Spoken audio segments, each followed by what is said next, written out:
মুহাম্মাদুর রাসূলুল্লাহ। এই না ইসলামের দাওয়াত দেওয়ার পরে, কালেমা দাওয়াত দেওয়ার পরে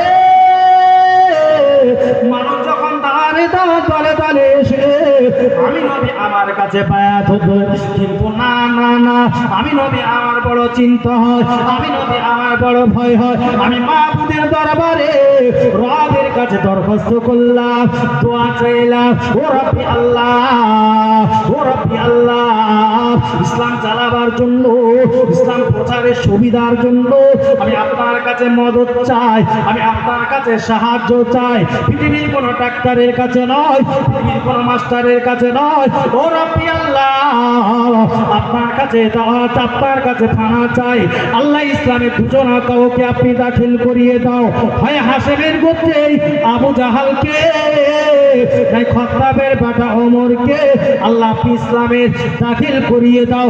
দুজনার মধ্যে কাউকে যদি আদখুলুল ইসলাম, ইসলামে আপনি দাখিল করিয়ে দেন, আমি আমি আমি বিশ্বনবী, আমি জনাবে মুহাম্মদুর রাসূলুল্লাহ, আমার ইসলামের প্রচার চালানোটা আমার জন্য কল্যাণ হবে, আমার জন্য আহসান হবে, আমার জন্য সহজ হবে।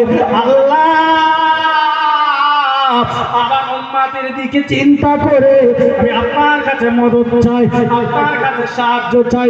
জিবরাইল এসে আওয়াজ দিলেন, হাবিব হাবিব, তোমার দোয়া আমার আল্লাহ কবুল করে নিয়েছে, আমার আল্লাহ তোমার দোয়া কবুল করে নিয়েছে। আল্লাহ পাক আবু জাহালকে নয়, আবু জাহালকে নয়, খাত্তাবের বেটা ওমরকে ইসলামের খাদিম বানিয়ে দেবে। একবার জোরে বলা যায় না, আর একটু প্রাণ খুলে বলা যায় না। যে আমার বিশ্ব নবীকে মাথা সেট করে আসার নিয়ত করলেন, আবু জাহালের সামনে কথা দিলেন, ওয়াদা রাখলেন, ওই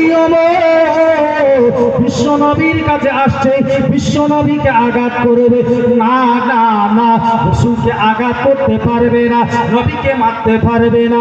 কেননা আমার নবী মদত চেয়েছে আল্লাহর দরবারে, আল্লাহ আমার নবীকে সাহায্য করবে, আল্লাহ আমার নবীকে রাস্তা দেখাবে। ওমর যেইনা রাসূলুল্লাহর নিকটে এলো, আল্লাহ নবী ওমরকে সালাম দিলেন, আল্লাহ রাসূল